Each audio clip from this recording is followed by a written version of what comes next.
Hello, everyone. Please consider this position on the board with white to move. The player with the white pieces that you see in the photo on the bottom of the screen is Russian Grandmaster Mikhail Krasenkov, who emigrated to Poland. And so most people associate him with Polish chess, but he was born in Russia and later on he emigrated to Poland. So he has the white pieces. With the black pieces in this position is another former Soviet player, Vladimir Muratov, who was just a FIDE master. So he had the black pieces. And the game took place in Blagoveshchensk, which you can see on the map, deep uh, in Russia on the eastern, southeastern part. Now, to get into this game, um, just take a minute. Again, it's white to move. You can pause the video if you wish. I like to tell everybody, please hit the thumbs up button. That helps the videos be seen in the YouTube algorithm. And please subscribe to my channel and also check the links below for books and DVDs. All right. So let's look at this position. So we can see that it stems from some type of opposite wing attack here. You see that White's king is tucked away on the queen side there, and he has all of his pieces on the king side. So he's definitely going for king side attack here. What stands out to me the most in this position, and might stand out to you also, is the position of the black king, and also the uncoordinated nature of the black pieces. Rook on a8, not in the game, right? But then there's a pawn on a7, right? Blocking that rook's action down the a file, and then the queen is on a4 without really any assistance. So those pieces aren't even working together harmoniously. Then you have this mysterious rook on e7, which is clearly serving a defensive purpose so that black is not mated on f7. All right. Then you have the bishop on g7, which is a very strong bishop, bearing down on the a1 h8 diagonal. And you can see a scenario where if black is able to, say, get his rook to b8 or queen to b4 or something like that, anything on a b file, he can start to threaten white in a serious manner. But white right now, black's pieces are kind of uncoordinated, right? And his king is a little drafty. That queen and rook battery on the f file for white is very dangerous, and it forces black into this kind of passive piece placement. Conversely, you can see that white's pieces are well coordinated. Queen and rook on the f file working together, right? There's not a pawn, say, on f4 blocking the queen and rook's action. The bishop and queen, again, working together to secure the a1 h7 diagonal. And then you have the rook on h1 on the open file, right? And even white's king is a little bit safer.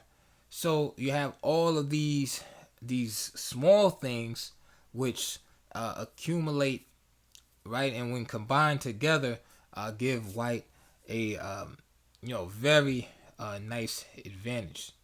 All right. And to add a little more burden on the camel's back, so to speak, we can even count the extra material that white has, since white has 6 pawns and black only has 5 pawns. All right. But a lot of times in these opposite wing positions, usually the dynamism that is most important, right? Not so much material. All right. The major theme that stands out, with all that said, is that black is a little bit weak on the back rank. All right. If you notice, the rook is on e7, okay, and the bishop is on g7. Now imagine if those two pieces were pawns, right? The rook on e7 and the bishop on g7, and it was white to move. You would see easily that rook h8 would then just mate. Okay, obviously we can't do that because there's a bishop on g7, but you can see that, with that example, that the black's back rank is very vulnerable, and this is going to form the basis of Krasenkov's following maneuver here.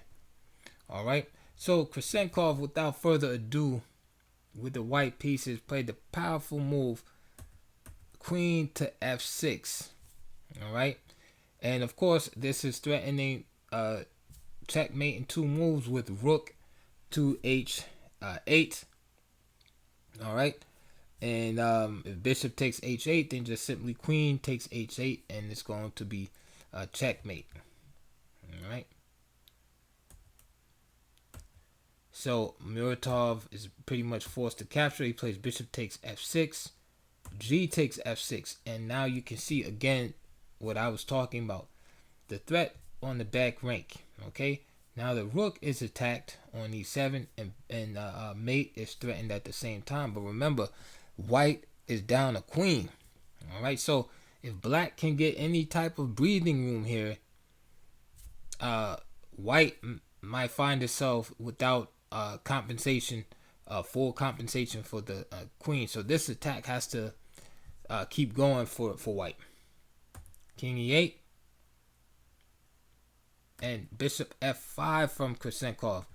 He doesn't just grab the rook, because if he grabs the rook, this gives white some time, black some time to escape and still fight with that queen and rook versus the bishop and two rooks. So Krasenkov continues the mating threat and plays bishop f5, cutting off the light square escape along the back rank, and now rook to h8 is once again threatened. King d8. So Muratov is on the run, and the idea now is, of course, if rook h1 check, then the rook can just safely go back and defend the king on e8. So you got to take the rook. F takes e7 check. King takes e7. Rook e1. And now Muratov is faced with the choice. Does he go left or right? Does he go to d8 or does he go to f8? Those are his two main choices. f6 would just be a blunder for the king to end up on because of just the discovery of bishop c2. So we don't want to do that. In the game, Muratov played king d8, which is very natural, trying to get over to where there's some safety shelter with the pawns and also his pieces over there. All right, I highlighted the bishop to show that bishop is still cutting off the king. All right, so Muratov needs to make more preparation to really get his king safe by moving the c6 pawn. So Krasenkov keeps the pressure on and plays rook g3. And the highlights represent the fact that the squares are cut off. So rook e1 again renews the threat of mate, this time on the g file, on g8. Okay, the rook is cutting off the e file, bishop's cutting off the c8 to h1 diagonal. Okay, so the king is threatened with mate again. Muratov has c6, rook g8, king c7, and now of course he's going to drop the rook. Rook takes a8. All right, and you can see that white has more than full compensation for the piece now, for the queen sacrifice earlier. Muratov played c takes d5, and it begins to crack under pressure. Better than that, it's probably just king b7, and you'll see why during the game. But even on king b7, white has too much activity in the position. He can play a move like bishop d7. The idea here is that if king takes, then just bishop takes c6, winning the queen. King b6 is possible, and then rook b8 check, and let's say king a5. Again, the activity and coordination of white's pieces win, and here the queen is trapped. If he goes to c5, now rook comes to c8. Again, you can see the attack on the c pawn.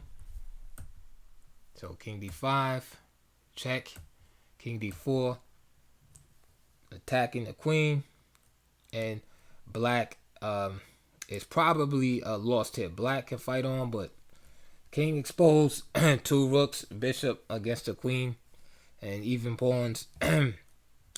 A grandmaster like Krasenkov will be able to deal with that easily. So, with those options on the table, c takes d5 was chosen. Again, maybe king b6 is the best bet. But none of them, look very promising. But c takes d5 just accelerates the demise of black here. So after c takes d5, Krasenkov played the powerful move rook takes a7. What this does is draw the queen to the 7th rank. And you can see the king queen lined up, and now just rook e7. And this is why these moves were better, king b7 or king b6, because it prevents the loss of the queen. So after c takes d5, just simply rook takes a7, check. Everything's forced. King is checked and the queen is attacked, so the queen has to capture. Rook e7.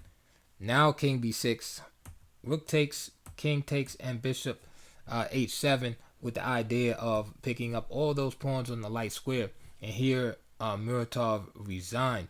So let's just go back to the crossroads here, where I said black could either go left or right. So let's see what happens if he goes to f8 here. So if he goes to f8, then a strong move by white, bishop e6, exploiting the pin. This is all about activity here, all right? And that's why I had stressed that at the beginning, that black's pieces were like uncoordinated, right? Awkward. And that's the time to strike. You don't want to wait till your opponent straightens, starts unraveling his pieces. For instance, bring the rook to the b file, start counterattacking, etc. Krasenkov stepped on the gas pedal, so to speak, while black's position was still chaotic. And these variations support that idea. As you can see, white is able to wage an attack, although he has no queen off the board, because the rook on a8 is out of the game and the queen on a4 is out of the game. And the king is just isolated by itself on the king side. So in this variation, bishop e6 is very strong. So that pawn is going to fall. Rook takes f7, king g6. Now, I have this situation highlighted here is because white would love to play just simply rook e3, g3, and roll black up in the mating net on the king side. However, white does have to keep an eye on the d1 square, because the queen will have checkmate there if white is to say go to rook e3 now. This is why this move bishop d7 like deflects the queen. So now queen a5, threatening the rook on e1. So now, since the rook on f7 is also threatened by the king, as you can see highlighted in red, the maneuver rook e3 is not viable here. So instead, rook e7. This keeps the back rank guarded, and the rooks are very powerful. And again, coordination is the key here. Queen takes d5, check, king g5. And notice, again, you got to keep an eye on that if you're white in the d1 square. So bishop c2, rook h8, and now the queen is going to drop here. And we go into this endgame, or end up in this endgame, no pun intended, where white is again in the driver's seat and should win this game. All right. But to answer the question, if black should go to d8 as he did in the game, or go to f8. Okay, the answer is that he should have went to f8. He probably still loses in the ending, but it allows him to last a little longer. All right.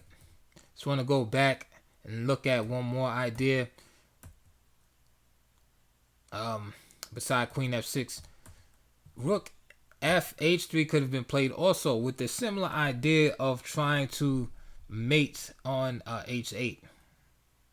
But then Black has Rook E5, so he attacks the queen and gives himself an escape square if he needs it. Queen F4, C3, G6, F6, B3, queen takes E4, and the endgame is forced here.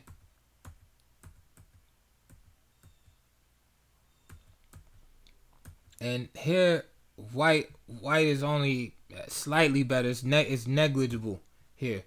You know, if Black finds like maybe an improvement, it probably could change my evaluation immediately.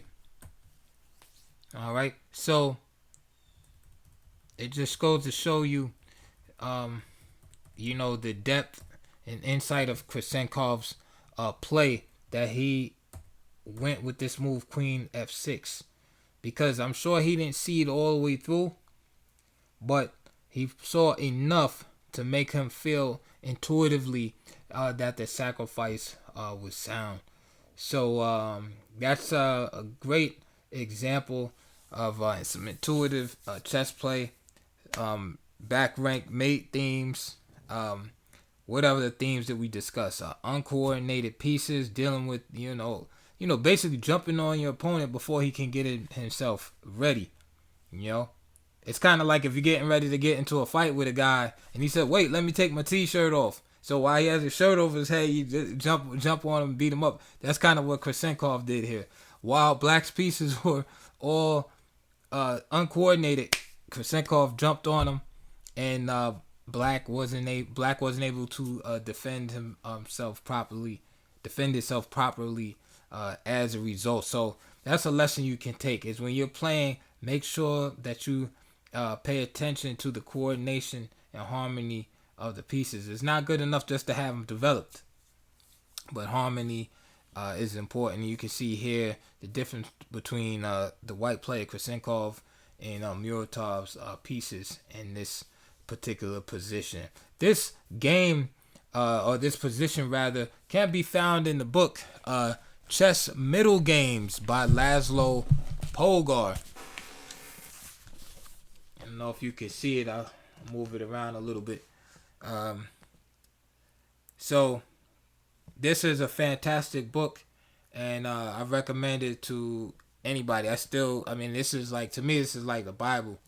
I mean, I'm constantly refreshing myself, going over tactics, and going back. I probably went through this, a few times. Just going back, looking at these positions and finding the full game. So I just wanted to share that position with you. So I hope you enjoyed this video. If you did, please give me a thumbs up. Consider subscribing. Check the links below. There's DVDs, books, etc. And a donation link if you choose to help support the channel. So I hope to hear from you. Get in those comments. Tell me where you're playing from, or if you ever been to Blagoveshchensk. I think I said that right. Close to it. All right. So good luck with your chess, guys, and I'll see you guys on the next video.